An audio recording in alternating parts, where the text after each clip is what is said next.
भूले बिसरे पन्ने में सभी को नमस्कार।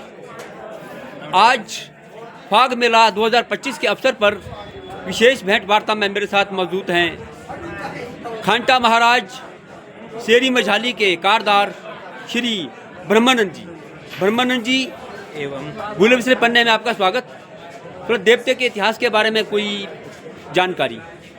सबसे पहले तो मैं आपका धन्यवाद करता हूँ जिन्होंने अपना कीमती समय दे के आप हमारे बीच अग्रसर हुए, हमें समय दिया। तो जहाँ तक हमारा खंटू महाराज का सवाल है, ये भाई खंटू 3 महाराज खंटू है, 3 महाराज खंटू है, जो कि ये खंटू महाराज जी है, सबसे छोटे हैं, 3 भाई में से सबसे छोटे हैं। ये मानसरोवर से आए हैं 3 भाई खंटू महाराज। तो ये सबसे पहले परे रनसार वैली में आए थे 3 भाई खंटू, जबकि 1 भाई खंटू रनौल में है और उनसे बड़ा भाई देवीदार में, और तीसरा एक खंटू महाराज जो शेरी मझाली में है। तो ये 3 भाई खंटू महाराज है। तो आगे का इनका जो एक इतिहास जो हमने भी ऑब्ज़र्व किया है, ये मानसरोवर से आए हैं। तो 2 भाई ये रोडू में हैं, तो तीसरा भाई ये शेरी मझाली में। तो इसके बाद जैसे रथ का इतिहास बताया था आपने, रथ का इतिहास कैसे रथ में आए ये काफ़ी समय पहले हमारे बुजुर्ग से भी पहले, हम तो उस टाइम थे ही नहीं। तो ये जो है इसी जाई के साथ हमारे जो काल्टू की जाई है वो ठाकुर फैमिली की, वो वहाँ से आई थी, मतलब हमारे अपने कल्चर में कोस्टू लेके आई थी।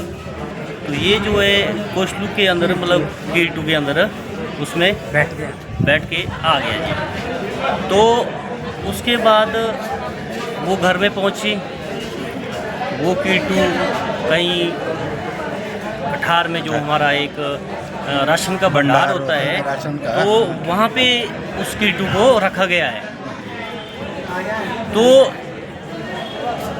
वह भंडार में रख के सुबह उन्होंने जब देखा, जो हमारे भंडार में जो नीचे को बने होते हैं जिसमें हमारा राशन भरा रहता है, जिसमें कोचड़ी हमारे अपने चौकी बोलते हैं, तो उसमें जो है सुबह के लिए पानी भरा हुआ था, पानी उसमें भरा हुआ था। देवता साहब उसमें पानी में ऊपर थे, मूर्ति रूप में ऊपर आए हुए थे। तो वो भी परेशान हो गए कि पानी कैसा यहाँ, ये मतलब एक अजीब गरीब करिश्मा ये कैसे हो गया। तो उन्होंने फिर इसके बारे में कुछ जांच की, मतलब अरे परे से बातचीत करके। तो उसके बाद आगे गांव में पता चला, दूसरे खून में पता चला, तो उन्होंने बोला कि इन्होंने जो खंटू महाराज को एक ऐसी उपाधि दी कि भाई जो एक हमारा बिलाड़ू खूंद है, तो जो दरगारी खूंद है, उन्होंने बोला कि इन्होंने जो है देवता मतलब रथ में नहीं डाला हुआ, एक राक्षस को मतलब इन्होंने मतलब रथ में डाला हुआ है। तो हमने भी ये सोचा, हमने तो क्या, हमारे जो बुजुर्ग थे जो अब परलोक में हैं, तो उन्होंने ये सोचा कि सच्ची शायद ऐसा होगा। तो पहले एक जो इंसान बेचारे सच्चे जैसे बूढ़े जैसे होते थे, सच्चे आदमी, तब उन्होंने जो है उसको छुपाने के लिए किसी एक ढांक में ले गया। तो ढांक में ले गया तो काफ़ी कुछ समय बाद जो है अभी वो ढांक मौजूद है, अभी भी वो मरगाड़ी ढांक बोलते हैं, मतलब वो ढांक मौजूद है जो हमारी जाई है। अगर कहीं रोते बारी अगर वो इस तरह का शब्द उच्चारण करे कि हे मेरा बिल में तो डोंक, तो वहाँ खंटू महाराज जो है खुद विराजमान हो जाते हैं। मतलब ये बोलना ही जाई को एक बहुत ही बड़ी बात है। तो उस ढांक में खंटू महाराज को मतलब छुपाया गया था। तो कुछ समय बाद जो है अकाल पड़ गया, मतलब धरती पर सूखा हो गया। पहले तो बहुत अनाज होता था, अब आज की डेट में बहुत कम अनाज होता खेतों में। तो उस टाइम सारा जो देवता है दत्त महाराज जी, उन्होंने उनके पास गए तो उन्होंने ये बोला है कि उन्हें कहीं एक देवता जो है ढांक में छुपाया हुआ है। अच्छा जी ठीक है, बोलते हाँ जी छुपाया हुआ है। बोलते वो देवता है जो आप खड़ा करो, आप जो सोच रहे हैं वो ऐसा है नहीं है, या आप जो राक्षस बोल रहे हैं वो देवता है। तो उसके बाद जो है जो शहर के जो राजा थे तो उन्होंने भी जो है वो वही बात कही है देवता साहब से कि ठीक है, आप अगर देवता है तो आप बारिश करवाओ, जो आपको स्थान है वो मैं दूंगा, लोगों को सूखा पड़े आप बारिश करवाओ।